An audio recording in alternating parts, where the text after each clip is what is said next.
Ruby? Hi, Mark. So just today, when I was on some dog training sites, I saw a few people post questions about how to handle some issues that they were having with their anxious dogs.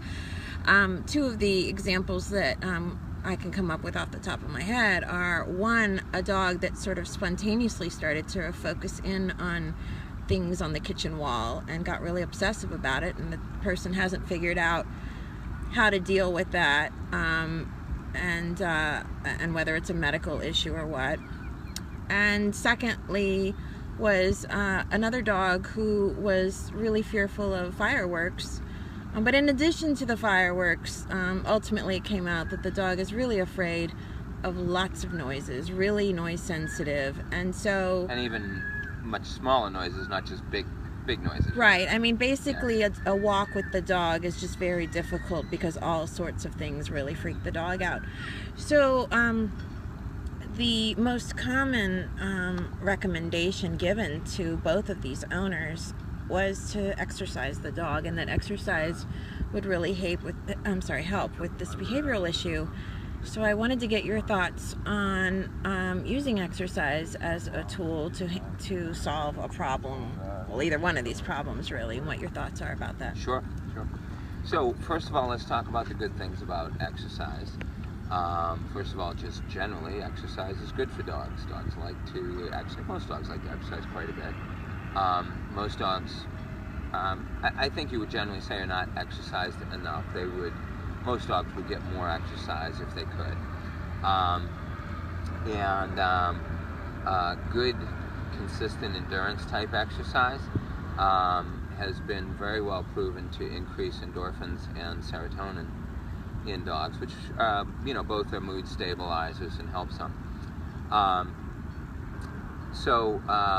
Exercise is a good thing, and it can be something that we can do that's fun with our dogs, and especially if we're playing games, those can be great ways to help teach dogs self-control, teach rules, teach the dogs to come up and down in energy, that they have to calm down to get the game to continue. So there's lots of things you can do there, but some of those are really not directly exercise related to how you're using it. But a couple things. So let's talk about the bad sides. So good side is it can be helpful to dogs. It's generally a good thing for wellness. Dogs like it.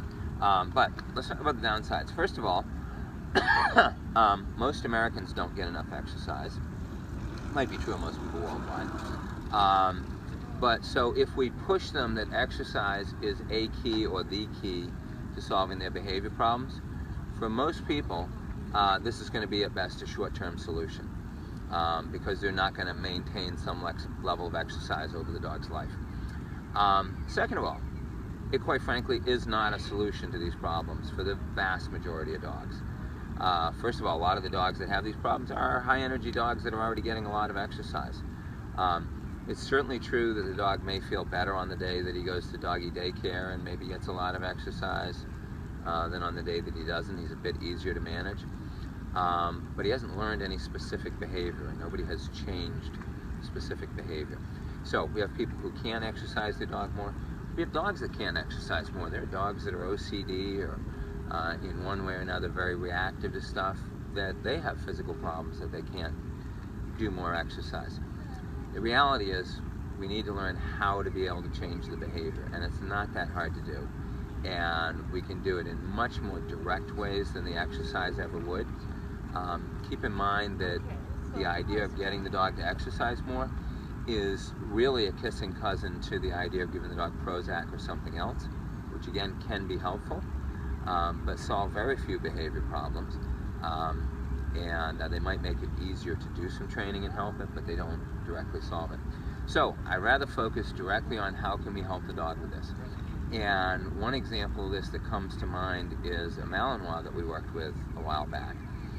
And this was literally a world-class bred competition Malinois. In fact, the dog, I believe, was very directly related to a world champion in some competitive sports. In any case, it was sold to a family, very nice family, that lived in a downtown situation, inner city, in a very large city. And the dog presented all kinds of challenges. And the people were fortunate enough to run into a couple of very good trainers that gave them a lot of help, and did some really good things. Did a lot of obedience, taught them to do a lot of enrichment things with the dog and all. But after 2 years of all this, the dog was extremely difficult to live with still. They loved the dog, they enjoyed the dog, but literally every 2 hours they had a significant enrichment activity for the dog, and the dog was getting worse in OCD type behaviors. The dog was getting very pushy when it would come close to time for an enrichment period. You know, when it would get into these more difficult states closer to those periods, they would typically use a place exercise with the dog, which the dog did very well, but the dog would often sit there and whine or be otherwise agitated and all. And then it came out they're about to have a baby. And so they really can't see how this is going to work out, having the baby. And in fact, while I was out of the room, the owner asked you, how on earth was he going to do all these enrichment activities? Yeah, he was planning on waking up at 4 in the morning to either take her running in the morning or take her out to play ball or to, yeah. It was insane. Right. And he also realized that it was very possible that by 4 in the morning he maybe had not yet gotten to sleep because the baby was keeping him up, exactly. Right? And my response was, no, I think that what you're going to end up doing is replacing some of these exercise periods with relaxation. Mm-hmm. And so, yeah. Yeah. So what was interesting was, well, a couple things. First of all, they had some fairly unique situations there. They had basically a glass wall at one end of their house that looked out over the parking area or whatever. And their dog had become really obsessive about that whole area of the house. There was a wall out to the other side of that literally cats and squirrels used as a highway. Yeah, right. So cats and squirrels would walk along this wall, and she would sit there for hours, you know, waiting for them to come along, and then would, you know, carry on at that. And of course, they would often use some obedience with that, or make her go to place or something. But she also would snap at the dust that she could see floating in the sunlight, and, you know, she snapped at the occasional bug that was in the house and whatnot, and become very obsessive about that. So in any case, at our house, so we took her to our house for a board and train, and it was a significant time. I think it was close to 3 months, and we didn't have really any of the things that they had there as far as those unusual things. Right, no baby, and no window that showed you the dust coming through the sunlight. Yeah, and no little, you know, walkway for all the cats and squirrels and stuff, and yeah, all that. So we had a very different situation, and we didn't use any obedience with her. She already knew a lot of obedience. We didn't use any of that. What was interesting, when we came back for our second follow-up, which was 3 weeks, 2 or 3 weeks after we brought her back, she was really nice. She was way more relaxed than she had ever been there, and all. And of course, now they have the baby, and she was great with the baby. You know, had normal curiosity about it, no obsession or anything. Had no problem leaving their toys alone and stuff. But what was interesting was, one of the ways that they would allow her to go to the bathroom was out on their back deck. They had a pad, a little box with some fake turf in it that she could go pee on, that she had been trained to since she was a puppy. So at one point in our discussion,